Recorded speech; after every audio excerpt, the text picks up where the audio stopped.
ਧੰਨ ਵਾਹਿਗੁਰੂ ਸਾਹਿਬ ਜੀ।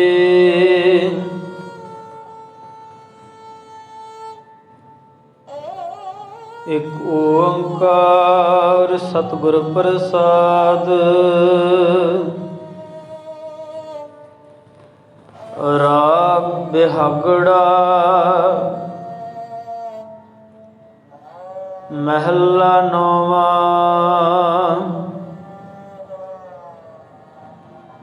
ਹਰ ਕੀ ਗਤ ਨਹ ਕੋ ਜਾਨੈ।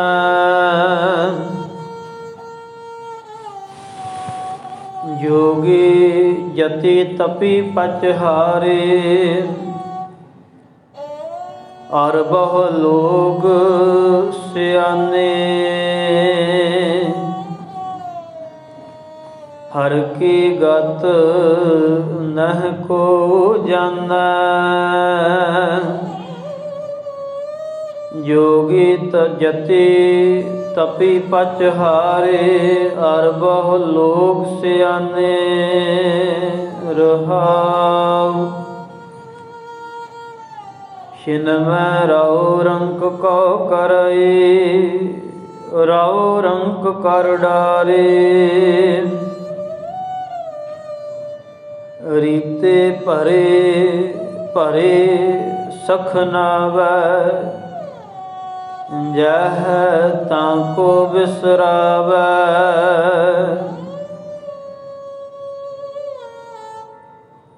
ਰੀਤੇ ਭਰੇ ਭਰੇ ਸਨ ਸਖ ਨਾਵੈ। ਯਹ ਤਾਂ ਕੋ ਬਿਵਹਾਰੇ। ਆਪਣੀ ਮਾਇਆ ਆਪ ਪਸਾਰੇ। ਆਪਹਿ ਦੇਖਨ ਹਾਰਾ। ਨਾਨਾ ਰੂਪ ਧਰੇ ਬਹੁ ਰੰਗੇ। ਸਭ ਤੇ ਰਹਿ ਨਿਆਰਾ। ਅਗਨਤ ਅਪਾਰ ਅਲਖ ਨਿਰੰਜਨ। ਜਿਹ ਸਭ ਜਗ ਪਰਮਾਇਓ। ਸਗਲ ਭਰਮ ਤਜ ਨਾਨਕ ਪ੍ਰਾਣੀ। ਚਰਨ ਤਾਹੇ ਚਿਤ ਲਾਵਹੁ।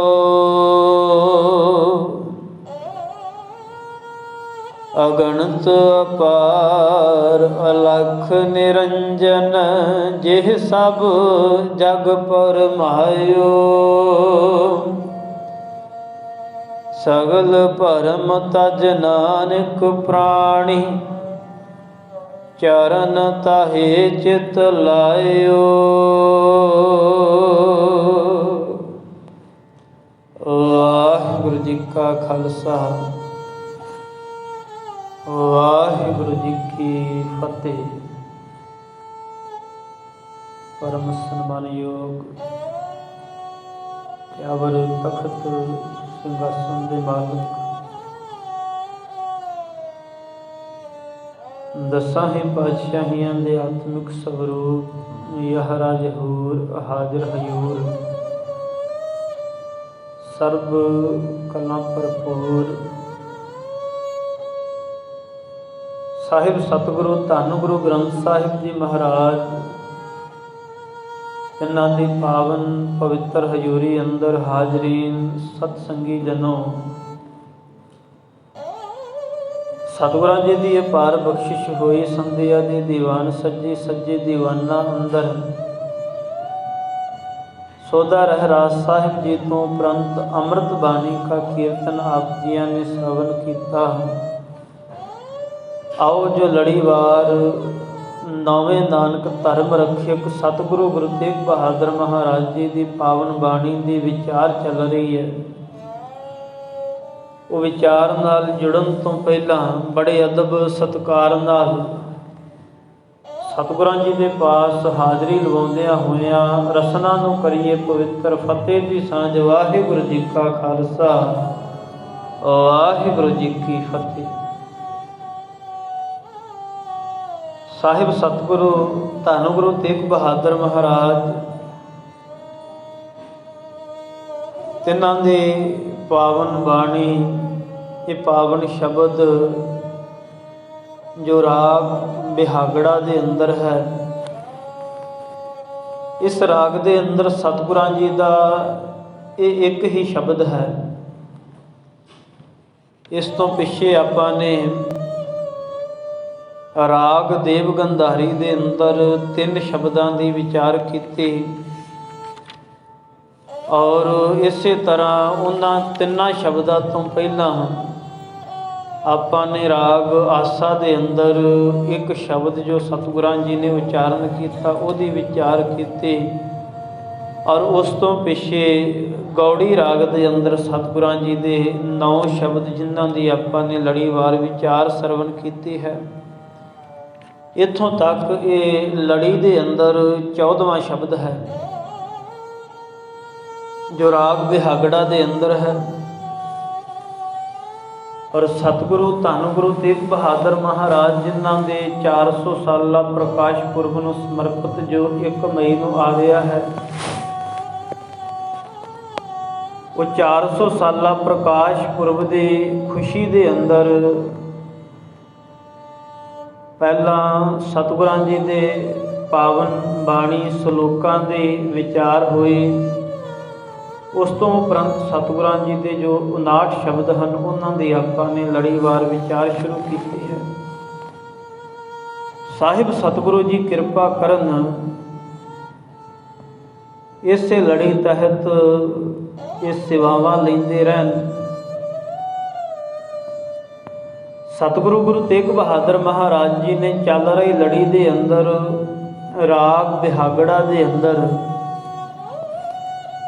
ਆਰੰਭਤਾ ਦੇ ਅੰਦਰ ਸੰਖੇਪ ਮੂਲ ਮੰਤਰ ਉਚਾਰਨ ਕੀਤਾ ਹੈ। 1 ਓੰਕਾਰ ਸਤ ਗੁਰ ਪ੍ਰਸਾਦ, ਮਾਲਕ ਇੱਕ ਹੈ, ਸਦੀਵ ਹੈ, ਸੱਚ ਹੈ। ਗੁਰ ਪ੍ਰਸਾਦ ਗੁਰੂ ਦੀ ਕਿਰਪਾ ਦੇ ਨਾਲ ਮਿਲਦਾ ਹੈ।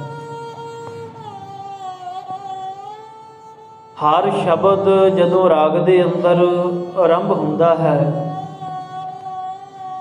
ਮੰਨ ਲਓ ਰਾਗ ਦੇ ਅੰਦਰ ਆਰੰਭਤਾ ਧੰਨ ਗੁਰੂ ਨਾਨਕ ਮਹਾਰਾਜ ਜੀ ਦੀ ਬਾਣੀ ਦੀ ਹੋ ਰਹੀ ਹੈ। ਉਸ ਬਾਣੀ ਦੇ ਜਾਂ ਉਹਨਾਂ ਦੇ ਜੋ ਸ਼ਬਦ ਹਨ, ਜਦੋਂ ਉਹ ਤੋਂ ਅੱਗੇ ਧੰਨ ਗੁਰੂ ਅੰਗਦ ਮਹਾਰਾਜ ਜੀ ਦੀ ਪਾਵਨ ਬਾਣੀ ਦੀ ਆਰੰਭਤਾ ਹੋਵੇਗੀ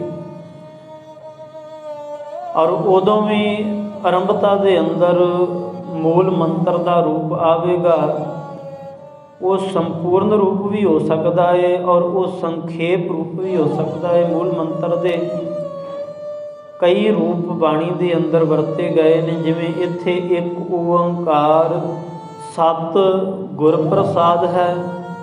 ਕਈਆਂ ਜਗ੍ਹਾ 'ਤੇ ਆਪਾਂ ਦੇਖਾਂਗੇ 1 ਓੰਕਾਰ ਸਤਿਨਾਮ ਗੁਰ ਪ੍ਰਸਾਦ ਜਾਂ 1 ਓੰਕਾਰ ਸਤਿਨਾਮ ਕਰਤਾ ਪੁਰਖ ਗੁਰ ਪ੍ਰਸਾਦ। ਔਰ ਸੰਪੂਰਨ ਰੂਪ ਦੇ ਅੰਦਰ 1 ਓੰਕਾਰ ਤੋਂ ਲੈ ਕੇ ਗੁਰ ਪ੍ਰਸਾਦ ਤੱਕ 33 ਵਾਰ ਇਸ ਪਾਵਨ ਧੰਨ ਗੁਰੂ ਗ੍ਰੰਥ ਸਾਹਿਬ ਮਹਾਰਾਜ ਜੀ ਦੀ ਬਾਣੀ ਦੇ ਅੰਦਰ ਆਇਆ। ਹੁਣ ਸਤਿਗੁਰਾਂ ਜੀ ਦਾ ਰਾਗ ਬਿਹਾਗੜਾ ਦੇ ਅੰਦਰ ਇੱਕ ਸ਼ਬਦ ਹੈ ਔਰ ਇਹਦੀ ਆਰੰਭਤਾ ਦੇ ਸਾਹਿਬ ਨੇ ਮੂਲ ਮੰਤਰ ਦਾ ਉਚਾਰਨ ਕੀਤਾ। ਇਹਦਾ ਭਾਵ ਇਹ ਹੈ ਕਿ ਸ਼ਬਦ ਦੇ ਅੰਦਰ ਜਦੋਂ ਸਤਿਗੁਰੂ ਜੀ ਕਿਸੇ ਵੇਲੇ ਸ਼ਬਦ ਨੂੰ ਸਮਝਾਉਣ ਵਾਸਤੇ ਕੋਈ ਉਦਾਹਰਨ ਲੈਂਦੇ ਨੇ, ਕੋਈ ਵੀ ਐਗਜ਼ਾਮਪਲ ਲੈਂਦੇ ਨੇ, ਕਿਤੇ ਸਾਡਾ ਉਸ ਉਦਾਹਰਨ ਵੱਲ ਨੂੰ ਉਲਾਰਨਾ ਹੋ ਜਾਵੇ ਆਰੰਭਤਾ ਦੇ ਅੰਦਰ, ਤਾਂ ਸਤਿਗੁਰੂ ਜੀ ਬਚਨ ਕਰਦੇ ਨੇ ਕਿ ਸ਼ਬਦ ਦੇ ਅੰਦਰ ਬਾਤ ਇੱਕ ਪਰਮਾਤਮਾ ਦੀ ਹੀ ਹੈ। ਵੱਖ-ਵੱਖ ਉਦਾਹਰਨਾਂ ਦੇ ਨਾਲ ਗੁਰੂ ਦੀ ਬਖਸ਼ਿਸ਼ ਦੇ ਨਾਲ ਜੁੜਨਾ ਉਸ ਪਰਮ ਜੋਤ ਦੇ ਨਾਲ ਹੀ। ਹੁਣ ਆਰੰਭਤਾ ਦੇ ਅੰਦਰ ਸੰਖੇਪ ਰੂਪ ਦੇ ਅੰਦਰ ਮੂਲ ਮੰਤਰ ਤੇ ਅੱਗੇ ਸਾਹਿਬ ਰਾਗ ਬਿਹਾਗੜਾ, ਰਾਗ ਜਿਹੜਾ ਹੈ ਇਹ ਬਿਹਾਗੜਾ ਹੈ। ਮਹਿਲਾ 9ਵਾਂ, 9ਵੇਂ ਨਾਨਕ ਧਰਮ ਰੱਖਿਅਕ ਸਤਿਗੁਰੂ ਧੰਨ ਗੁਰੂ ਤੇਗ ਬਹਾਦਰ ਮਹਾਰਾਜ ਜੀ ਪ੍ਰਭਾਵ ਵਾਲੇ ਬੰਦ ਦੇ ਅੰਦਰ ਬਚਨ ਕਰਦੇ ਨੇ। ਹਰ ਕੀ ਗਤ ਨਹਿ ਕੋ ਜਾਣੈ, ਜੋਗੀ ਜਤੀ ਤਪੀ ਪਚ ਹਾਰੇ, ਅਰ ਬਹੁ ਲੋਗ ਸਿਆਣੇ ਰਹਾਉ। ਜਦੋਂ ਸ਼ਬਦ ਦੇ ਅੰਦਰ ਦੇਖਣਾ ਹੋਵੇ ਸਾਹਿਬ ਕੀ ਸਮਝਾ ਰਹੇ ਨੇ, ਤੇ ਫਿਰ ਸਾਰੇ ਸ਼ਬਦ ਨੂੰ ਪੜਾਂਗੇ। ਸਾਰੇ ਸ਼ਬਦ ਨੂੰ ਪੜ੍ਹ ਕੇ ਸਾਰੇ ਸ਼ਬਦ ਦੇ ਹਰ ਬੰਦ ਦੇ ਅੰਦਰ ਸਤਿਗੁਰਾਂ ਜੀ ਵੱਲੋਂ ਦਿੱਤੇ ਗਏ ਉਪਦੇਸ਼ ਨੂੰ ਮੁੱਖ ਰੱਖਦਿਆਂ ਫਿਰ ਸਮੁੱਚੇ ਰੂਪ ਦੇ ਅੰਦਰ ਸਮਝ ਆਉਂਦੇ ਸਾਹਿਬ ਨੇ ਇਸ ਪਾਵਨ ਬਚਨ ਅੰਦਰ ਕੀ ਉਪਦੇਸ਼ ਦਿੱਤਾ। ਜਿਵੇਂ ਸਾਹਿਬ ਇਸ ਪਾਵਨ ਬਚਨ ਦੇ ਅੰਦਰ ਜੋ ਰਹਾਉ ਵਾਲਾ ਬੰਦ ਹੈ, ਕਹਿੰਦੇ ਹਰ ਕੀ ਗਤ, ਵਾਹਿਗੁਰੂ ਪਰਮਾਤਮਾ ਮਾਲਕ ਜੀਆਂ ਦੀ ਕਹਿੰਦੇ ਗਤ। ਗਤ ਸ਼ਬਦ ਬਾਣੀ ਦੇ ਅੰਦਰ ਮੁਕਤੀ ਦੇ ਅਰਥਾਂ ਦੇ ਅੰਦਰ ਵੀ ਆਇਆ ਹੈ। ਗਤ ਸ਼ਬਦ ਬਾਣੀ ਦੇ ਅੰਦਰ ਹਾਲਤ ਦੇ ਅਰਥਾਂ ਦੇ ਅੰਦਰ ਵੀ ਆਇਆ ਹੈ ਤੇ ਅਵਸਥਾ ਦੇ ਅੰਦਰ ਅਰਥਾਂ ਦੇ ਅੰਦਰ ਵੀ ਆਇਆ ਹੈ। ਸਾਹਿਬ ਬਚਨ ਕਰਦੇ ਕਹਿਣ ਲੱਗੇ ਹਰ ਕੀ ਗਤ ਨਹਿ ਕੋ ਜਾਣੈ। ਭਾਈ ਮਾਲਕ ਦੀ ਪਰਮਾਤਮਾ ਦਾਤਾਰ ਵਾਹਿਗੁਰੂ ਜਿਹੜਾ ਹੈ, ਕਹਿੰਦੇ ਭਾਈ ਉਹਦੀ ਗਤ ਜੇ ਕੋਈ ਬਿਆਨ ਕਰਨੀ ਚਾਹਵੇ ਤੇ ਉਹਨਾਂ ਦੀ ਕੋਈ ਹਾਲਤ ਦੱਸਣੀ ਚਾਹਵੇ ਤੇ ਕਹਿੰਦੇ ਭਾਈ ਉਹ ਬਿਆਨ ਨਹੀਂ ਕਰ ਸਕਦਾ। ਮਾਲਕ ਜਿਹੜਾ ਅਗੰਮ ਅਪਾਰ ਹੈ, ਉਹਨੂੰ ਕੋਈ ਜੀਵ ਚਾਹਵੇ ਮੈਂ ਦੱਸਣਾ ਹੈ ਪੈਰਾਮੀਟਰ ਲਾ ਕੇ ਇਹ ਕਿੱਡਾ ਕੁ ਹੈ, ਇਹਦੀ ਤਾਕਤ ਕਿੰਨੀ ਕੁ ਹੈ, ਤੇ ਸਾਹਿਬ ਕਹਿੰਦੇ ਭਾਈ ਇਹ ਜੀਵ ਦੇ ਵੱਸ ਦੀ ਗੱਲ ਨਹੀਂ। ਸਾਹਿਬ ਕਹਿੰਦੇ ਕੇਵਲ ਆਮ ਮਨੁੱਖ ਹੀ ਨਹੀਂ, ਭਾਵੇਂ ਕੋਈ ਜਿੰਨਾ ਮਰਜੀ ਯੋਗੀ ਜਤੀ ਤਪੀ ਜਿੰਨਾ ਮਰਜੀ ਆਪਣੇ ਆਪ ਨੂੰ ਕੋਈ ਧਾਰਮਿਕ ਨੇਤਾ, ਕੋਈ ਧਾਰਮਿਕ ਉੱਚ ਪਦਵੀ ਦਾ ਮਨੁੱਖ ਗਿਣਨਹਾਰਾ ਹੋਵੇ, ਕਹਿੰਦੇ ਭਾਈ ਉਹ ਵੀ ਮਾਲਕ ਦੀ ਅਵਸਥਾ ਉਹਦੀ ਗਤ ਨਹੀਂ ਜਾਣ ਸਕਦੇ। ਅਰ ਬਹੁ ਲੋਕ ਸਿਆਣੇ, ਤੇ ਜਿਹੜੇ ਆਪਣੇ ਆਪ ਨੂੰ ਸਿਆਣੇ ਪੁਰਖ ਵਿਦਵਾਨ ਪੁਰਖ ਦੱਸਦੇ ਨੇ, ਕਹਿੰਦੇ ਉਹ ਵੀ ਉਹਨੂੰ ਬਿਆਨ ਨਹੀਂ ਕਰ ਸਕਦੇ। ਹੁਣ ਸਾਹਿਬ ਸਤਿਗੁਰੂ ਧੰਨ ਗੁਰੂ ਤੇਗ ਬਹਾਦਰ ਮਹਾਰਾਜ ਜੋ ਬਚਨ ਕਰ ਰਹੇ ਨੇ, ਇਕਾਗਰਤਾ ਬਖਸ਼ਿਸ਼ ਕਰਨੀ, ਧਿਆਨ ਦੇਣਾ। ਸਾਹਿਬ ਕਹਿੰਦੇ ਭਾਈ ਹਰ ਕੀ ਗਤ, ਮਾਲਕ ਦੀ ਅਵਸਥਾ ਨੂੰ ਕੌਣ ਬਿਆਨ ਕਰ ਸਕਦਾ ਹੈ। ਯਤਨ ਬੜਿਆਂ ਨੇ ਕੀਤੇ, ਕਈਆਂ ਨੇ ਤੇ ਅੰਤ ਪਾਉਣ ਦਾ ਵੀ ਯਤਨ ਕੀਤਾ, ਕਿਉਂਕਿ ਬਾਣੀ ਦੇ ਅੰਦਰ ਸਾਹਿਬ ਨੇ ਇਹ ਸ਼ਬਦ ਵਰਤੇ ਜਿੱਥੋਂ ਇਹ ਸਪਸ਼ਟ ਹੁੰਦਾ ਹੈ ਕਿ ਬਹੁਤ ਲੋਕ ਹੋਣਗੇ ਜਿਹੜੇ ਇਹ ਯਤਨ ਕਰਦੇ ਹੋਣਗੇ ਔਰ ਉਹਨਾਂ ਨੇ ਦਾਅਵਾ ਵੀ ਕੀਤਾ ਹੋਵੇਗਾ। ਸਾਹਿਬ ਬਾਣੀ ਦੇ ਅੰਦਰ ਧੰਨ ਗੁਰੂ ਨਾਨਕ ਮਹਾਰਾਜ ਜੀ ਦੇ ਬਚਨ ਕਹਿੰਦੇ ਅੰਤ ਕਾਰਨ ਕੇਤੇ ਬਿਲ ਲਾਹੇ, ਤਾਂ ਕਿ ਅੰਤ ਨ ਪਾਏ ਜਾਹੇ, ਇਹ ਅੰਤ ਨ ਜਾਣੈ ਕੋਏ, ਬਹੁਤਾ ਕਹੀਏ ਬਹੁਤਾ ਹੋਏ। ਭਾਈਓ ਮਾਲਕ ਨੂੰ ਕੌਣ ਬਿਆਨ ਕਰ ਸਕਦਾ ਹੈ। ਪਿਛਲੇ ਦਿਨਾਂ ਅੰਦਰ ਧੰਨ ਗੁਰੂ ਸਤਿਗੁਰੂ ਸਾਹਿਬ ਗੁਰੂ ਨਾਨਕ ਮਹਾਰਾਜ ਸੱਚੇ ਪਾਤਸ਼ਾਹ ਜੀ ਦੀ ਬਚਨਾਂ ਦੀ ਪ੍ਰੋੜਤਾ ਕਰਦੇ ਹਾਂ। ਭਾਈ ਗੁਰਦਾਸ ਜੀ ਨੇ ਕਬਿਤ ਸਵਈਏ ਦੇ ਅੰਦਰ ਬਚਨ ਕੀਤੇ ਸਨ। ਭਾਈ ਗੁਰਦਾਸ ਜੀ ਕਹਿੰਦੇ ਵੀ ਮਨੁੱਖ ਕਿਸੇ ਵੇਲੇ ਜਦੋਂ ਇਹ ਆਪਣੇ ਗਿਆਨ ਦੇ ਹੰਕਾਰ ਦੇ, ਕਿਉਂਕਿ ਹੰਕਾਰ ਜਿਹੜਾ ਹੈ ਜੀਵ ਨੂੰ ਹੋ ਹੀ ਜਾਂਦਾ ਹੈ। ਸੰਤ ਗਿਆਨੀ ਮਸਕੀਨ ਸਿੰਘ ਜੀ ਬਚਨ ਕਰਿਆ ਕਰਦੇ ਸਨ ਕਿ ਜਿਹੜਾ ਆਮ ਮਨੁੱਖ ਹੈ, ਸਧਾਰਨ ਮਨੁੱਖ, ਜੋ ਬੇਈਮਾਨੀ ਵੀ ਕਰੇਗਾ ਤੇ ਉਹਦਾ ਕਿਸੇ ਨੂੰ ਬਹੁਤਾ ਕੋਈ ਨੁਕਸਾਨ ਨਹੀਂ ਹੋਵੇਗਾ। ਉਹਦੇ ਕੀਤੇ ਗਏ ਹੰਕਾਰ ਦਾ ਵੀ ਕੋਈ ਬਹੁਤਾ ਜ਼ਿਆਦਾ ਨੁਕਸਾਨ, ਉਹ ਆਪਣਾ ਨੁਕਸਾਨ ਕਰ ਲੇਗਾ ਜਾਂ ਥੋੜ੍ਹਾ ਬਹੁਤਾ ਉਹ ਕਰ ਸਕਦਾ ਹੈ।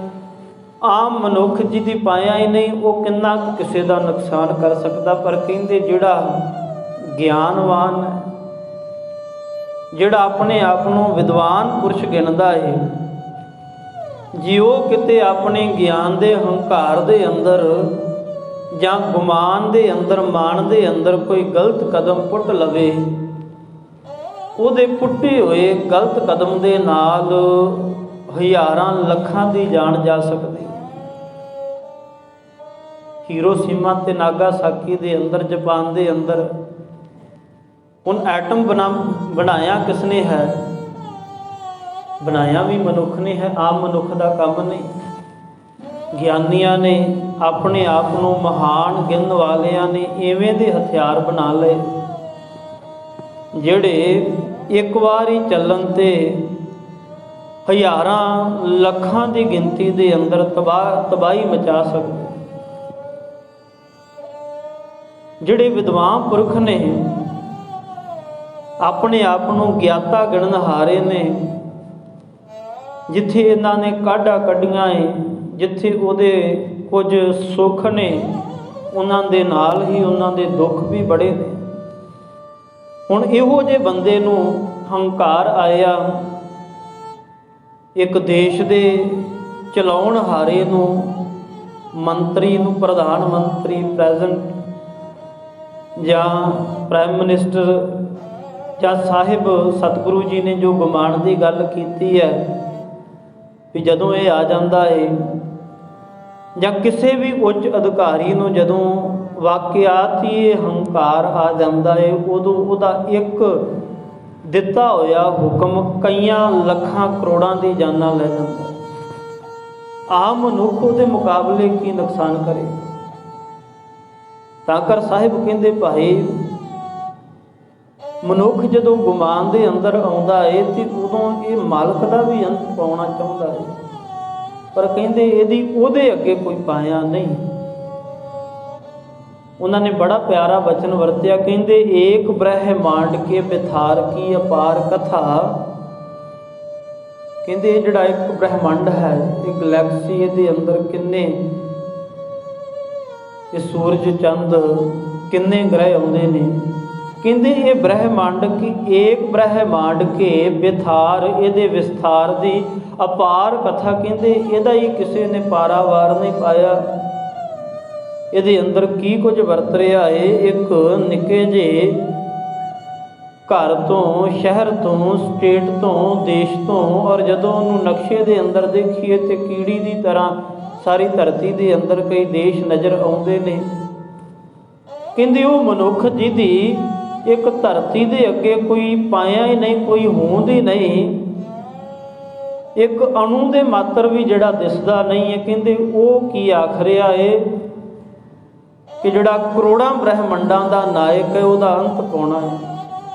ਭਾਈ ਗੁਰਦਾਸ ਜੀ ਦੇ ਬਚਨ ਕਹਿੰਦੇ ਏਕ ਬ੍ਰਹਿਮੰਡ ਕੇ ਬਿਥਾਰ ਕੀ ਅਪਾਰ ਕਥਾ, ਕੋਟ ਬ੍ਰਹਿਮੰਡ ਕੋ ਨਾਇਕ ਕੈਸੇ ਜਾਨੀ ਹੈ। ਕਹਿੰਦੇ ਜਿਹੜਾ ਕਰੋੜਾਂ ਬ੍ਰਹਿਮੰਡਾਂ ਦਾ ਨਾਇਕ, ਖਸਮ, ਪੈਦਾ ਕਰਨਹਾਰਾ, ਉਹਦਾ ਜੀਵ ਅੰਤ ਕਿਵੇਂ ਪਾ ਲਵੇਗਾ। ਸੋ ਸਤਿਗੁਰਾਂ ਨੇ ਜੋ ਬਚਨ ਕੀਤੇ, ਕਹਿੰਦੇ ਹਰ ਕੀ ਗਤ ਨਹਿ ਕੋ ਜਾਣੇ। ਬੜਿਆਂ ਨੇ ਯਤਨ ਕੀਤਾ ਪਰ ਉਹਦੀ ਗਤ, ਉਹਦੀ ਅਵਸਥਾ, ਉਹਦਾ ਹਾਲਤ ਕੌਣ ਬਿਆਨ ਕਰ ਸਕਦਾ ਹੈ। ਉਹ ਮਾਲਕ ਜਿਹੜਾ ਬੇਅੰਤਤਾ ਦਾ ਘਰ ਹੈ, ਸਾਹਿਬ ਕਹਿੰਦੇ ਭਾਈ ਸਭ ਕੁਝ ਉਹਦੇ ਹੁਕਮ ਦੇ ਅੰਦਰ ਵਰਤ ਰਿਹਾ ਹੈ। ਉਹਦੇ ਹੁਕਮ ਤੋਂ ਬਾਹਰ ਕੁਝ ਵੀ ਨਹੀਂ ਹੈ। ਹੁਕਮੀ ਅੰਦਰ ਸਭ ਕੋ, ਬਾਹਰ ਹੁਕਮ ਨਾ ਕੋਏ। ਤੇ ਇਸੇ ਹੀ ਪੌੜੀ ਦੇ ਅੰਦਰ ਸਾਹਿਬ ਫਿਰ ਅੱਗੇ ਜਾ ਕੇ ਬਚਨ ਕਰਦੇ, ਕਹਿੰਦੇ ਹੁਕਮੀ ਹੋਵਨ ਆਕਾਰ। ਆਕਾਰ ਤੋਂ ਭਾਵ ਇਹ ਜੋ ਧਰਤੀ, ਇਹ ਜੋ ਬ੍ਰਹਿਮੰਡ ਮਾਲਕ ਨੇ ਪੈਦਾ ਕੀਤਾ, ਕਹਿੰਦੇ ਉਹਦੇ ਹੁਕਮ ਦੇ ਅੰਦਰ ਪੈਦਾ ਹੋਇਆ ਹੈ। ਹੁਕਮੀ ਹੋਵਨ ਆਕਾਰ। ਅਗਲਾ ਬਚਨ ਕਹਿੰਦੇ ਹੁਕਮ ਨਾ ਕਹਿਆ ਜਾਏ, ਤੇ ਉਹਦਾ ਹੁਕਮ ਜਿਹੜਾ ਹੈ ਇਹ ਬਿਆਨ ਨਹੀਂ ਕੀਤਾ ਜਾ ਸਕਦਾ। ਫਿਰ ਅੱਗੇ ਸਤਿਗੁਰਾਂ ਨੇ ਬੜਾ ਪਿਆਰਾ ਬਚਨ ਵਰਤਿਆ, ਕਹਿੰਦੇ ਜੇ ਕੋਈ ਜੀਵ ਕਿਸੇ ਨਾ ਕਿਸੇ ਤਰੀਕੇ ਦੇ ਨਾਲ ਮਾਲਕ ਨੂੰ, ਕਿਉਂਕਿ ਸਾਰੇ ਨੂੰ ਤੇ ਬਿਆਨ ਕੋਈ ਕਰ ਹੀ ਨਹੀਂ ਸਕਦਾ। ਸਾਹਿਬ ਦੀ ਬਾਣੀ ਦੇ ਬਚਨ ਨੇ ਜਿਹਵਾ ਏਕ ਕਵਣ ਗੁਣ ਕਹੀਐ, ਬੇਸ਼ੁਮਾਰ ਬੇਅੰਤ ਸੁਆਮੀ, ਤੇਰੋ ਅੰਤ ਨ ਕਿਨਹੀ ਲਹੀਐ। ਨਾਨਕ ਅੰਤ ਨਾ ਅੰਤ, ਹੇ ਮਾਲਕ ਤੇਰਾ ਕੋਈ ਅੰਤ ਨਹੀਂ। पर कहते फिर भी जे कोई यतन करके कुछ ना कुछ जान लवे, कुछ ना कुछ मालक दे बाबत समझ लवे, कुछ ना कुछ उन्होंने समझ आ जावे, तो कहते भाई फिर भी उहदी हालत की होवेगी। कहते भी जे हों जाना, कहते जे जान लिया ना आखा ना ही, कहना कथन ना जाई, तो वह मालक दी गत उहदी अवस्था। कहते भाई जे कोई जान भी लैंदा है तो फिर उहदे पास इन्नी पाया, इन्ने दी उहदे पास शब्दावली नहीं है जिहदे नाल वो मालक नूं फिर बयान कर सके कि वाकयात ही मालक इवें दा है, उहदा रस इवें दा है, उहदा स्वरूप इवें दा है, वो इन्ना वड्डा है। साहिब कहते भाई जे किते कुछ किसी यतन दे नाल कहते कोई जान भी पाउंदा है कुछ ना कुछ, तो कहते भाई फिर वो बयान नहीं कर सकता वो मालक नूं, जिहदे बाबत पंजवें नानक धन गुरु अर्जन पातशाह महाराज जी दे बचन कहते ओआ की महिमा कथन ना जाए। वो मालक जी की महिमा कथन तो भाव हुंदा है बयान करना, किसी नूं दसना, किसी दे बाबत असीं जाणदे हैं, उहदे बाबत जान के असीं फिर उहदे बाबत पहलों आप जानते हैं तो फिर दूजियां नूं दसदे। साहिब कहते मालक दे बाबत कोई अखीर सिखर, हाँ कुछ गुण तो उहदे बयान किए जा सकते हैं जिन्हां नूं साहिब ने बाणी दे अंदर दसिया है भी वो बेशुमार, वो बेअंत है, उहदा कोई अंत नहीं, वो दिलों दियां जाननहार है, वो सर्व व्यापक है, वो घट घट दे अंदर रमिया होया। कहते इवें तो दस सकते हैं पर कोई जीव कहे भी नहीं वो है ही एडा है, सिखर की गल अखीर अंत दसना चाहे तो साहिब कहते मालक का हुक्म बड़ा बेअंत है, तो फिर जिहदा हुक्म बेअंत है वो मालक कितना बेअंत होवे। ओआ की महिमा कथन ना जाई, हे भाई मालक दी महिमा ओदी एक प्रकृति, ਇਹਦੀ भी महिमा जिहड़ी है एक कथन तो वर्णन करन तो बाहर है। साहिब कहते भाई किव कर आखां किव सलाहे, क्यों वर्णी किव जाना, नानक आखन सब को आखै एक दू एक सियाणा। विद्वान पुरुष तो एक तो एक सियाणा समझते ने अपने आप नूं, पर कहते भाई वो मालक नूं ना बयान किया जा सकता है तो ना कोई उहदे बाबत बयान करन दी समर्था ही रखता है। फिर कहते भाई जोगी जति तपी पच हारे, भाई जोगियां ने जतियां तपियां ने भी अपना जोर ला लिया, और बहु लोग सियाने और विद्वान पुरखा ने भी यतन किए, पर मालक जिहड़ा बेअंतता दा जिहदे बाबत साहिब कहते अगम अगोचरा, तेरा अंत न पाया, अंतो न पाया कन्हे तेरा अपना आप तू जान है। हे मालक तू अपने आप दे बाबत आप ही जानदा, जीव दी पाया नहीं तेनों बयान कर सके।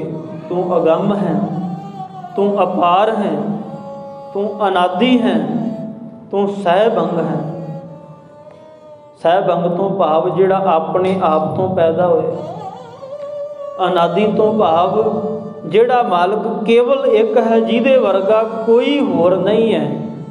तुद आपे सिष्ट सिरजिया आपे फन गोई, सब इको शब्द वरतदा जो करे सो होई।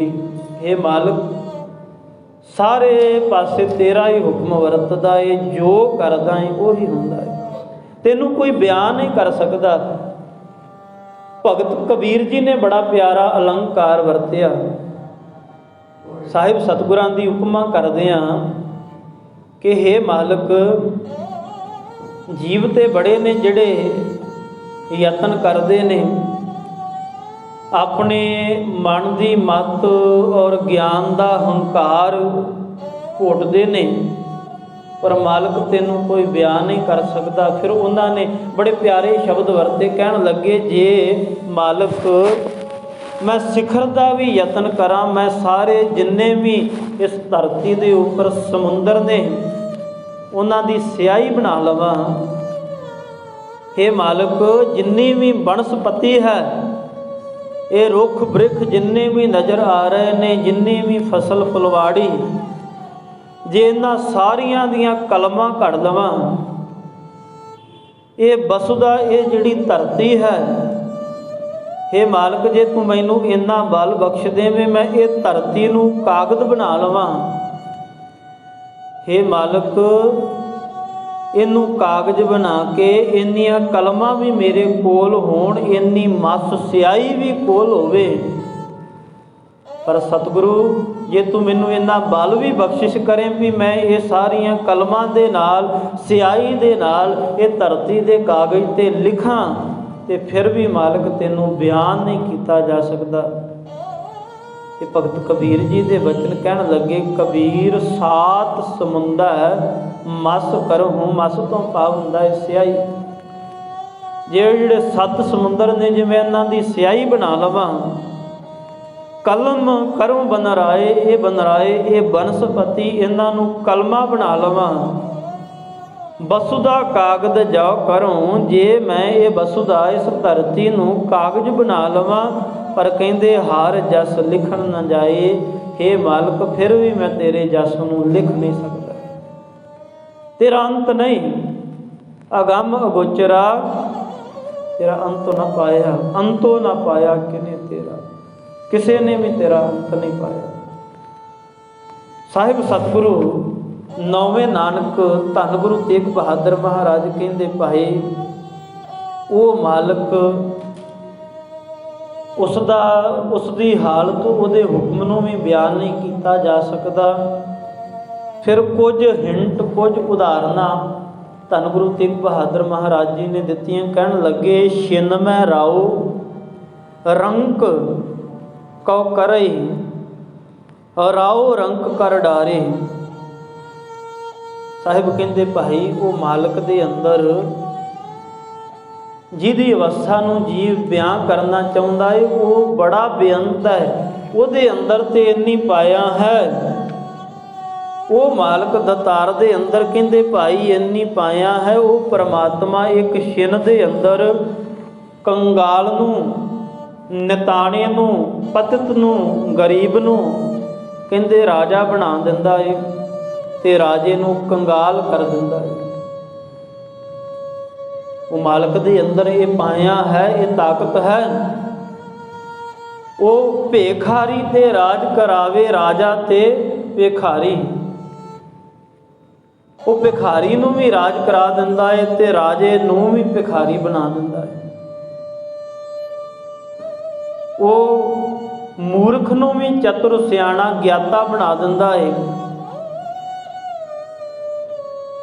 खल मूर्ख ते पंडित करबो, पंडित ते मुदकारी, ते जिहड़ा सियाणा ज्ञाता अपने आप नूं दार्शनिक गिणदा है, साहिब कहंदे वो मालिक उहनूं भी मूर्ख बना सकता है। प्रभ भावे कहंदे जे ਉਹਦੇ अंदर ये पाया है वो बिना सुहासां तो भी रख लेंदा है। प्रभ भावे बिन सास ते राखे, प्रभ भावे तां हरगुण पाखे, प्रभ भावे तां पतत उदारे। कहंदे जो ਉਹਨੂੰ जीव भा जावे वो ते पतित नूं भी पवित्र कर दिंदा है, पाक कर दिंदा है। फिर उदाहरणां दो तीन इतिहास दे अंदर सानूं मिलदियां ने। एक बलबन नाम दा इस दिल्ली तखत का राजा होया है, बलबन नाम का। ये राजा बनया किवें है, इहदे मगर एक बड़ी वड्डी दास्तां है। ये बलबन नाम का राजा कुतुबुद्दीन ऐबक दे राही इस तखत के उपर विराजमान हुंदा है। यूरोप के मंडी तो यदी गाथा शुरू होंदी, कहते भी ये बड़ा कंगाल से, ਗੁਲਾਮ ਸੀ ਔਰ ਗੁਲਾਮਾਂ ਨੂੰ ਆਮ ਹੀ ਮੰਡੀਆਂ ਦੇ ਅੰਦਰ ਵੇਚਿਆ ਜਾਂਦਾ ਸੀ। ਕਹਿੰਦੇ ਇਹ ਮੰਡੀ ਦੇ ਅੰਦਰ, ਯੂਰਪ ਦੇ ਕਿਸੇ ਦੇਸ਼ ਦੀ ਮੰਡੀ ਦੇ ਅੰਦਰ ਇਹਨੂੰ ਬਲਬਨ ਨੂੰ ਵੇਚਣ ਵਾਸਤੇ ਲਿਆਂਦਾ ਗਿਆ। ਇਹ ਮੰਡੀ 'ਚ ਖਲੋਤਾ। ਆਮ ਹੀ ਮੰਡੀਆਂ ਦੇ ਅੰਦਰ, ਜਿਵੇਂ ਹੁਣ ਅਸੀਂ ਮੰਡੀਆਂ ਦੇ ਅੰਦਰ ਕੋਈ ਵਹੀਕਲ ਖਰੀਦਦੇ ਹਾਂ, ਜਿਨ੍ਹਾਂ ਨੇ ਵੇਚਣੇ ਹੁੰਦੇ ਆ ਉਹ ਪਲੇਸ ਨੂੰ ਵਰਤਦੇ ਨੇ, ਉੱਥੇ ਲੈ ਕੇ ਆਉਂਦੇ ਨੇ, ਖਰੀਦਣ ਵਾਲੇ ਉੱਥੇ ਜਾਂਦੇ ਨੇ। ਇਸੇ ਤਰ੍ਹਾਂ ਪਸ਼ੂਆਂ ਦੀਆਂ ਮੰਡੀਆਂ ਲੱਗਦੀਆਂ, ਮਨੁੱਖਾਂ ਦੀਆਂ ਵੀ ਮੰਡੀਆਂ ਲੱਗਿਆ ਕਰਦੀਆਂ ਸਨ। ਜਦੋਂ ਤਾਨਾਸ਼ਾਹੀ ਰਾਜ ਸੀ, ਵੇਚੇ ਜਾਇਆ ਕਰਦੇ ਸਨ। ਉਹਨੂੰ ਵੇਚਣ ਵਾਸਤੇ ਆਏ। ਕਹਿੰਦੇ ਉਹਦੀ ਸ਼ਕਲ ਬੜੀ ਬਦਸੂਰਤ ਸੀ, ਸਰੀਰ ਵੀ ਕੋਈ ਬਹੁਤਾ ਵਧੀਆ ਨਾ ਹੋਣ ਕਰਕੇ ਕਿਸੇ ਨੇ ਵੀ ਉਹਨੂੰ ਖਰੀਦਿਆ ਨਹੀਂ। ਇੱਕ ਤੇ ਉਹ ਹੈ ਮਨੁੱਖ, ਦੂਸਰਾ ਉਹਦੇ ਵੱਲ ਕੋਈ ਵੇਖ ਕੇ ਖੁਸ਼ ਨਹੀਂ ਸੀ। ਉਹਨੇ ਅੱਲਾ ਅੱਗੇ ਫਰਿਆਦ ਕੀਤੀ, ਮਾਲਕ ਕਿਰਪਾ ਕਰ, ਮੈਂ ਕੀ ਕਸੂਰ ਕੀਤਾ ਏ? ਜੇ ਕਿਤੇ ਮੈਨੂੰ ਇਸ ਗੁਲਾਮੀ ਤੋਂ ਬਚਾ ਲੈ। ਕਹਿੰਦੇ ਬੜੇ ਆਏ ਗਾਹਕ, ਪਰ ਕਿਸੇ ਨੇ ਵੀ ਉਹਨੂੰ ਨਾ ਨੌਕਰ ਰੱਖਿਆ, ਨਾ ਕਿਸੇ ਹੋਰ ਕੰਮ ਵਾਸਤੇ ਖਰੀਦਿਆ। ਉੱਥੋਂ ਇਹ ਫਿਰ ਕੁਤਬਦੀਨ ਐਬਕ ਜਿਹੜਾ ਹੈ ਇਹ ਲੰਘ ਰਿਹਾ ਸੀ, ਇਹ ਵੀ ਆਇਆ ਹੋਇਆ ਸੀ। ਇਹਦੇ ਅੱਗੇ ਇਹਨੇ ਅਰਜ਼ ਕੀਤੀ, ਐ ਖੁਦਾ ਦੇ ਬੰਦੇ, ਜੇ ਕਿਤੇ ਤੂੰ ਮੇਰੇ 'ਤੇ ਤਰਸ ਕਰ ਲਵੇਂ, ਮੇਰੀ ਗੁਲਾਮੀ, ਇਹ ਜੰਜੀਰਾਂ ਜਿਹੜੀਆਂ ਏ ਇਹਨਾਂ ਨੂੰ ਹਟਾ ਦੇਵੇਂ, ਮੈਨੂੰ ਖਰੀਦ ਲਵੇਂ, ਸਾਰੀ ਉਮਰ ਮੈਂ ਤੇਰਾ ਪਾਣੀ ਭਰਾਂਗਾ, ਤੇਰੀ ਟਹਿਲ ਸੇਵਾ ਕਰਾਂ। ਉਹਨੇ ਨਾ ਕਰ ਦਿੱਤੀ। ਕੁਝ ਸਮੇਂ ਬਾਅਦ ਤਰਸ ਆਇਆ, ਉਹਨੇ ਇਹਨੂੰ ਨਾਲ ਲੈ ਲਿਆ। ਕਹਿੰਦੇ ਇਹ ਲਿਆਕਤ ਕਰਕੇ, ਬੜਾ ਹੁਨਰ ਸੀ ਇਹਦੇ ਅੰਦਰ, ਲਿਆਕਤ ਸੀ। ਇਹਨੇ ਕੁਤਬਦੀਨ ਨੂੰ ਮੋਹ ਲਿਆ ਹੈ, ਉਹਦਾ ਅੰਗ ਰੱਖਕ ਬਣਿਆ ਹੈ ਤੇ ਸਹਿਜੇ ਸਹਿਜੇ ਤਰੱਕੀ ਕਰਦਾ ਕਰਦਾ ਕਹਿੰਦੇ ਫਿਰ ਇਹ ਜਦੋਂ ਹਿੰਦੁਸਤਾਨ ਦੇ ਉੱਪਰ ਮੁਗਲਿਆ ਹਕੂਮਤ ਦਾ ਜ਼ੋਰ ਪੈਂਦਾ ਹੈ, ਕਹਿੰਦੇ ਉਦੋਂ ਇਹਨੇ ਕੁਝ ਸਮਾਂ ਦਿੱਲੀ ਤਖਤ 'ਤੇ ਰਾਜ ਵੀ ਕੀਤਾ, ਇਹ ਬਾਦਸ਼ਾਹ ਵੀ ਬਣਿਆ। ਜੋ ਸਾਹਿਬ ਨੇ ਬਚਨ ਕੀਤੇ ਨਾ ਕਿ ਭਾਈ ਮਾਲਕ ਦੇ ਅੰਦਰ ਇਹ ਤਾਕਤ ਹੈ, ਉਹ ਭਿਖਾਰੀ ਨੂੰ ਵੀ ਰਾਜ ਕਰਾ ਦਿੰਦਾ ਏ, ਉਹ ਵਿਦ ਬਣਾ ਦਿੰਦਾ ਏ। ਤੇ ਦੂਸਰੀ ਇਤਿਹਾਸ ਦੀ ਘਟਨਾ, ਸ਼ੇਰੇ ਪੰਜਾਬ ਮਹਾਰਾਜਾ ਰਣਜੀਤ ਸਿੰਘ, ਤਿੰਨਾਂ ਦੇ ਸੁਪਤਨੀ ਮਹਾਰਾਣੀ ਜਿੰਦ ਕੌਰ। ਇੱਕ ਸਮਾਂ ਸੀ ਜਦੋਂ ਮਹਾਰਾਣੀ ਜਿੰਦ ਕੌਰ, ਕਿਉਂਕਿ ਵਧੀਆ ਘਰਾਣੇ ਦੇ ਅੰਦਰ ਪਾਲਣ ਪੋਸ਼ਣ ਹੋਇਆ ਏ, ਸਰਦਾਰਾਂ ਦੀ ਧੀ ਸੀ, ਕਿਸੇ ਗੱਲ ਦੀ ਕੋਈ ਕਮੀ ਨਹੀਂ ਸੀ। ਮਹਾਰਾਜੇ ਦੇ ਨਾਲ ਵਿਆਹ ਹੋਇਆ, ਮਹਾਰਾਣੀ ਬਣੀ ਹੈ। ਪਰ ਮਹਾਰਾਜ ਦੀ ਮੌਤ ਤੋਂ ਬਾਅਦ ਇੱਕ ਸਮਾਂ ਆਇਆ ਜਦੋਂ ਇਹਨਾਂ ਨੂੰ ਤੇ ਇਹਦੀ ਗੋਲੀ ਨੂੰ ਚੁਰਾਨ ਦੇ ਕਿਲ੍ਹੇ ਦੇ ਅੰਦਰ ਕੈਦ ਕੀਤਾ ਗਿਆ। ਉੱਥੋਂ ਜਦੋਂ ਇਹ ਕੈਦ 'ਚੋਂ ਨਿਕਲੀ ਹੈ, ਭੇਸ ਵਟਾਇਆ, ਇਹ ਨਾਲ ਗੋਲੀ ਹੈ। ਹੁਣ ਬੜੀ ਜ਼ਿਆਦਾ, ਕਿਉਂਕਿ ਕਿਸੇ ਤੋਂ ਵੀ ਕੁਝ ਮੰਗ ਨਹੀਂ ਸਕਦੇ, ਥਾਂ ਥਾਂ ਦੇ ਉੱਪਰ ਡਰ ਹੈ। ਭੇਸ ਵਟਾ ਕੇ ਚੱਲ ਰਹੀਆਂ ਏ। ਕੀ ਦੇਖਿਆ ਏ, ਇੱਕ ਜਗ੍ਹਾ ਦੇ ਉੱਪਰ ਕੁਝ ਇਹਨਾਂ ਨੂੰ ਖਾਣ ਲਈ ਨਜ਼ਰ ਆਇਆ। ਉਹ ਬਾਬੇ ਨੂੰ ਕਿਹਾ ਏ ਕੁਝ ਖਾਣ ਵਾਸਤੇ ਮਿਲੇਗਾ। ਮਹਾਰਾਣੀ ਨੇ ਹੱਥ ਅੱਡਿਆ ਏ ਕੁਝ ਖਾਣ ਵਾਸਤੇ। ਤੇ ਕਹਿੰਦੇ ਜਦੋਂ ਇੱਕ ਸਮਾਂ ਸੀ, ਮਹਾਰਾਣੀ ਸੋਨੇ ਦੇ ਬਰਤਨਾਂ ਦੇ ਅੰਦਰ ਛਕਦੇ ਸੀ, ਔਰ ਪਤਾ ਨਹੀਂ ਇਹਨਾਂ ਹੱਥਾਂ ਦੇ ਨਾਲ ਕਿੰਨਾ ਧਨ ਪਦਾਰਥ ਵੰਡਿਆ ਹੋਵੇਗਾ। ਪਰ ਇੱਕ ਸਮਾਂ ਇਵੇਂ ਦਾ ਆ ਗਿਆ, ਕੁੱਲੀ ਦੇ ਅੰਦਰ ਹੋਰ ਕੁਝ ਮੁਸਾਫਰਾਂ ਦੇ ਨਾਲ ਜਦੋਂ ਭੋਂ 'ਤੇ ਬੈਠ ਕੇ ਛਕਣ ਲੱਗੇ ਨੇ, ਕੇਲਿਆਂ ਦੇ ਪੱਤਰ ਰੱਖੇ ਗਏ ਨੇ, ਉਹ ਪੱਤਰ ਹੱਥ ਦੇ ਅੰਦਰ ਲਿਆ ਏ। ਇੱਕ ਰੋਟੀ ਦੇ ਉੱਪਰ ਕਹਿੰਦੇ ਕਿ ਦਾਲ ਪਾਈ ਗਈ ਹੈ, ਔਰ ਉਹ ਉਬਲੀ ਦਾਲ ਜਦੋਂ ਹੱਥ ਦੇ ਉੱਪਰ ਰੋਟੀ ਲਈ ਹੈ, ਉਹਦੇ ਉੱਪਰ ਪਾਈ ਹੈ, ਤੇ ਅਹਿਸਾਸ ਹੋਇਆ ਹੈ ਕਿ ਅੱਜ ਇੱਕ ਸਮਾਂ ਸੀ ਜਦੋਂ ਜੇਲ੍ਹ ਦੇ ਅੰਦਰ ਵੀ ਸੀ ਤੇ ਮਹਾਰਾਣੀ ਕਰਕੇ ਖਾਣ ਪਾਣ ਰਹਿਣ ਸਹਿਣ ਵਧੀਆ ਸੀ। ਪਰ ਜਦੋਂ ਮੰਗ ਮੰਗੀ ਹੈ ਤੇ ਮੰਗਿਆ ਵੀ ਇਵੇਂ ਦਾ ਪ੍ਰਸ਼ਾਦਾ ਮਿਲਿਆ ਜਿਹੜਾ ਖਾਣ ਨੂੰ ਜੀ ਨਹੀਂ ਸੀ ਕਰ ਰਿਹਾ। ਜੋ ਸਤਿਗੁਰਾਂ ਨੇ ਬਚਨ ਕੀਤੇ ਨਾ ਕਿ ਮਾਲਕ ਉਹ ਦਤਾਰ ਭਾਈ ਉਹਦੇ ਅੱਗੇ ਅਰਜ਼ੋਈ ਕਰਿਆ ਕਰ, ਪਤਾ ਨਹੀਂ ਉਹਨੇ ਕਦੋਂ ਜਿਹੜਾ ਹੈ ਉਹ ਸਮਾਂ ਬਦਲ ਦੇਣਾ ਹੈ, ਪਤਾ ਨਹੀਂ ਕਿਹੜਾ ਸਮਾਂ ਜਿਹੜਾ ਹੈ ਉਹਨੇ ਬਦਲ ਦੇਣਾ ਹੈ। ਤੇ ਰਾਜੇ ਜਿਹੜੇ ਨੇ ਉਹ ਭਿਖਾਰੀ ਬਣ ਜਾਂਦੇ ਨੇ, ਪਲ ਨਹੀਂ ਲੱਗਦਾ। ਉਹ ਮਾਲਕ ਦੇ ਘਰ ਅੰਦਰ ਦੇਰ ਹੈ ਹਨੇਰ ਨਹੀਂ। ਜੋ ਸਾਹਿਬ ਜੀ ਨੇ ਬਚਨ ਕੀਤੇ ਕਹਿਣ ਲੱਗੇ, ਛਿਨ ਮਹਿ ਰਾਉ ਰੰਕ ਕਉ ਕਰਈ, ਰਾਉ ਰੰਕ ਕਰ ਡਾਰੇ। ਉਹ ਮਾਲਕ ਛਿਨ ਦੇ ਅੰਦਰ ਕੰਗਾਲ ਨੂੰ ਵੀ ਰਾਜ ਦੇ ਦਿੰਦਾ ਹੈ ਤੇ ਰਾਜੇ ਨੂੰ ਵੀ ਭਿਖਾਰੀ ਬਣਾ ਦਿੰਦਾ ਹੈ। ਅੱਗੇ ਬਚਨ ਕਰਦੇ ਕਹਿੰਦੇ, ਰੀਤੇ ਭਰੇ ਭਰੇ ਸਖ ਨਾਵੈ ਯਹ ਤਾਂ ਕੋ ਵਿਵਹਾਰੇ। ਕਹਿੰਦੇ ਭਾਈ ਉਹ ਮਾਲਕ ਜਿਹੜਾ ਛਿਨ ਦੇ ਅੰਦਰ ਕੰਗਾਲ ਨੂੰ ਰਾਜ ਦੇ ਦਿੰਦਾ ਏ, ਉਹ ਖਾਲੀ ਭਾਂਡਿਆਂ ਨੂੰ ਵੀ ਭਰ ਦਿੰਦਾ ਏ ਤੇ ਭਰਿਆਂ ਨੂੰ ਵੀ ਖਾਲੀ ਕਰ ਦਿੰਦਾ। ਉਹ ਮਾਲਕ ਅਜਿਹੀ ਸਮਰੱਥਾ ਦਾ ਦਾਤਾ ਹੈ। ਤਾਂ ਕਰ ਸਾਹਿਬ ਕਹਿੰਦੇ ਭਾਈ ਅਜਿਹੇ ਮਾਲਕ ਦੇ ਸਿਮਰਨ ਦੇ ਨਾਲ ਜੁੜ, ਆਪਣੀ ਮਾਇਆ ਆਪ ਪਸਾਰੀ। ਜਿਸ ਮਾਲਕ ਨੇ ਆਪ ਇਹ ਜੀਵਾਂ ਨੂੰ, ਇਹ ਪ੍ਰਕਿਰਤੀ ਨੂੰ ਪੈਦਾ ਕਰ, ਆਪ ਇਹਦੇ ਅੰਦਰ ਜੀਵਾਂ ਨੂੰ ਪਾਲ ਰਿਹਾ ਏ, ਰਿਜ਼ਕ ਦੇ ਰਿਹਾ ਏ, ਆਪੇ ਦੇਖਣਹਾਰਾ, ਆਪ ਹੀ ਸਭ ਕੁਝ ਕਰ ਰਿਹਾ ਏ। ਨਾਨਾ ਰੂਪ ਧਰੇ ਬਹੁ ਰੰਗੇ, ਸਭ ਤੇ ਰਹਿ ਨਿਆਰਾ। ਮਾਲਕ ਨੇ ਕਿੰਨੇ ਰੂਪਾਂ ਦੇ ਜੀਵ ਇੱਥੇ ਪੈਦਾ ਕੀਤੇ ਨੇ। ਸਾਹਿਬ ਕਹਿੰਦੇ ਨਾਨਾ ਬਹੁਤ ਪ੍ਰਕਾਰ, ਨਾਨਾ ਤੋਂ ਭਾਵ ਕਈ ਪ੍ਰਕਾਰ ਦੇ। ਨਾਨਾ ਰੂਪ ਧਰੇ ਬਹੁ ਰੰਗੀ, ਸਭ ਤੇ ਰਹਿ ਨਿਆਰਾ। ਕਈ ਤਰ੍ਹਾਂ ਦੇ ਰੂਪ ਮਾਲਕ ਨੇ ਧਾਰ ਉਹਨਾਂ ਦੇ ਅੰਦਰ ਵਿਚਰ ਰਿਹਾ ਹੈ।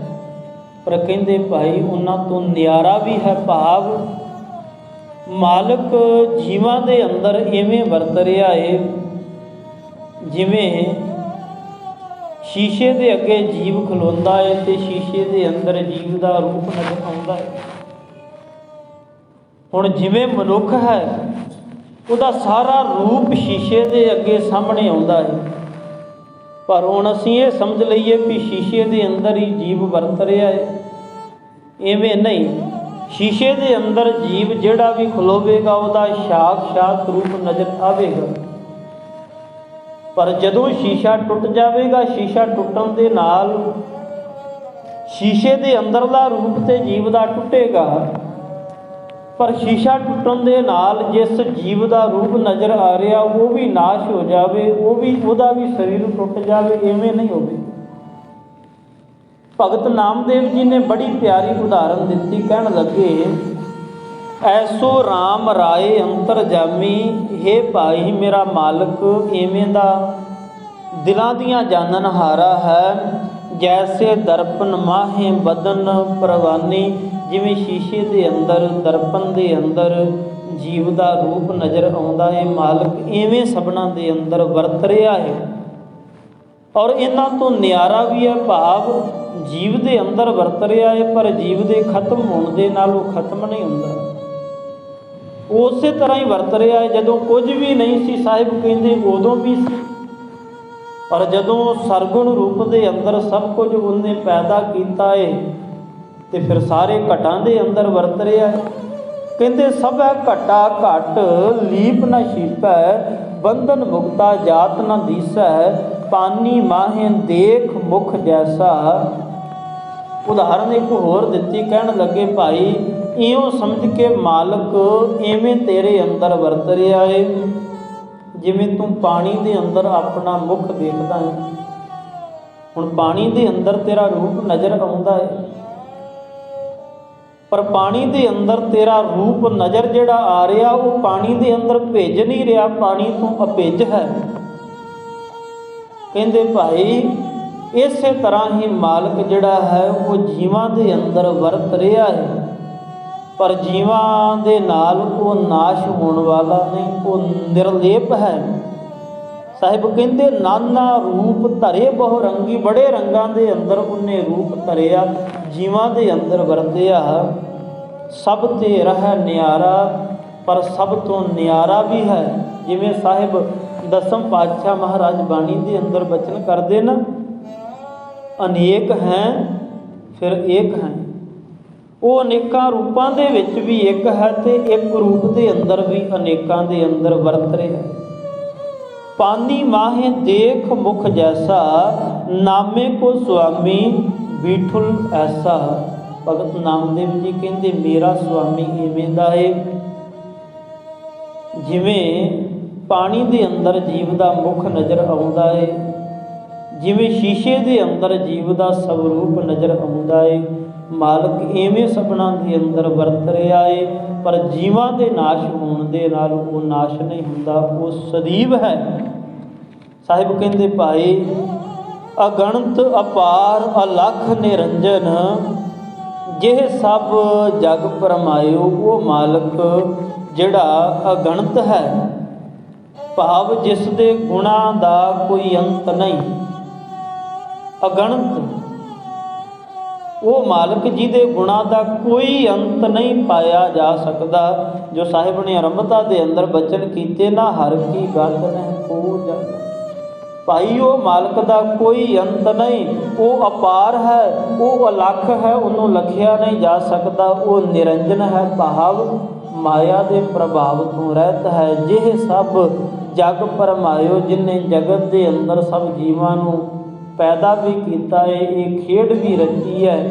ਜੀਵ ਭਟਕਣਾ ਦੇ ਅੰਦਰ ਵੀ ਭਟਕਦੇ ਨੇ, ਜੀਵ ਉਲਝਦੇ ਵੀ ਹਨ, ਪਰ ਕਹਿੰਦੇ ਭਾਈ ਸਗਲ ਭਰਮ ਤਜ ਨਾਨਕ ਪ੍ਰਾਨੀ, ਚਰਨ ਤਾਹੇ ਚਿਤ ਲਾਵੋ। ਜਿਹੜੇ ਸਾਰੇ ਭਰਮ ਭੁਲੇਖਿਆਂ ਨੂੰ ਤਜ ਤਿਆਗ ਕਰਕੇ, ਜਿਨ੍ਹਾਂ ਨੂੰ ਸਮਝ ਆ ਜਾਂਦੀ ਹੈ ਕਿ ਮਾਲਕ ਵਾਕਿਆਤੀ ਸਭਨਾਂ ਦੇ ਅੰਦਰ ਵਰਤ ਰਿਹਾ ਹੈ ਔਰ ਸਭਨਾਂ ਦੀ ਲੱਜ ਪੱਤ ਵੀ ਰੱਖਣ ਵਾਲਾ ਏ, ਜਿਹੜੇ ਮਾਲਕ ਨੂੰ ਆਪਾ ਅਰਪਣ ਕਰ ਦਿੰਦੇ ਨੇ, ਸਤਿਗੁਰੂ ਆਪ ਉਹਨਾਂ ਦੀ ਰੱਖਿਆ ਕਰਦੇ ਨੇ। ਕਹਿੰਦੇ ਭਾਈ ਫਿਰ ਅਜਿਹੇ ਮਾਲਕ ਦੀ ਗੱਤ, ਉਹਦੇ ਹੁਕਮ ਦਾ ਪਾਰਾਵਾਰ ਉਧਰਲੇ ਬੰਦੇ ਨੂੰ ਨਾ ਦੌੜ। ਅਜਿਹੇ ਮਾਲਕ ਪ੍ਰੀਤਮ ਦੇ ਕਹਿੰਦੇ ਚਰਨ ਤਾਹੇ ਚਿਤ ਲਾਵੋ। ਅਜਿਹੇ ਮਾਲਕ ਦੇ ਚਰਨਾਂ ਦੇ ਵਿੱਚ ਚਿੱਤ ਜੋੜ, ਤੇਰਾ ਆਇਆ ਹੋਇਆ ਸਫਲ ਹੋਵੇਗਾ। ਅਜਿਹੇ ਮਾਲਕ ਜਿਹਦੇ ਬਾਬਤ ਸਾਹਿਬ ਬਾਣੀ ਦੇ ਅੰਦਰ ਕਹਿੰਦੇ ਭਾਈ ਉਹਦੇ ਬੇਅੰਤ ਦੇ ਗੁਣਾਂ ਦਾ ਕੋਈ ਅੰਤ ਨਹੀਂ ਕਰ ਸਕਦੇ, ਨਾ ਇਹ ਇੱਕ ਜ਼ੁਬਾਨ ਦੇ ਨਾਲ ਜੀਵ ਕੋਈ ਉਹਦਾ ਅੰਤ ਹੀ ਪਾ ਸਕਦਾ ਹੈ। ਅਜਿਹੇ ਮਾਲਕ ਦੇ ਤੇ ਚਰਨਾਂ ਦੇ ਨਾਲ ਜੁੜ ਕੇ ਜੀਵਨ ਨੂੰ ਸਫਲਾ ਕੀਤਾ ਜਾ ਸਕਦਾ ਹੈ। ਮਾਲਕ ਦੀਆਂ ਅੱਗੇ ਅਰਜ਼ੋਈ ਸਤਿਗੁਰੂ ਕਿਰਪਾ ਕਰਨ, ਆਈ ਹੋਈ ਸੰਗਤ ਦੇ ਉੱਪਰ ਮਿਹਰ ਭਰਿਆ ਹੱਥ ਰੱਖਣ। ਪਾਵਨ ਬਾਣੀ ਦੇ ਵਿਚਾਰ ਸਭਨਾਂ ਜੀਵਾਂ ਦੇ ਹਿਰਦਿਆਂ ਦੇ ਉੱਪਰ ਵਸ ਜਾਵੇ। ਸਤਿਗੁਰੂ ਜੀ ਕਿਰਪਾ ਕਰਨ, ਬਾਣੀ ਪੜ੍ਹਦਿਆਂ ਪੜ੍ਹਾਉਂਦਿਆਂ ਸਤਿਗੁਰੂ ਜੀ ਕਿਰਪਾ ਕਰਨ ਜੀਵਨ ਦੇ ਅੰਦਰ ਆ ਜਾਵੇ। ਲੋਕ ਸੁਖੀਆ ਪਰ ਲੋਕ ਸੁਹੇਲੇ, ਮਾਲਕ ਕਿਰਪਾ ਕਰਨ ਲੋਕ ਤੇ ਪਰਲੇਖ ਸਫਲ ਜਾਵੇਗਾ, ਸੁਹੇਲਾ ਹੋ ਜਾਵੇਗਾ। ਪਾਵਨ ਵਿਚਾਰ ਕਰਦਿਆਂ ਬੇਅੰਤ ਭੁੱਲਾਂ ਨੂੰ ਬਖਸ਼ਣ ਜੋਗ ਫਤਿਹ ਦੀ ਸਾਂਝ। ਵਾਹਿਗੁਰੂ ਜੀ ਕਾ ਖਾਲਸਾ, ਵਾਹਿਗੁਰੂ ਜੀ ਕੀ ਫਤਿਹ।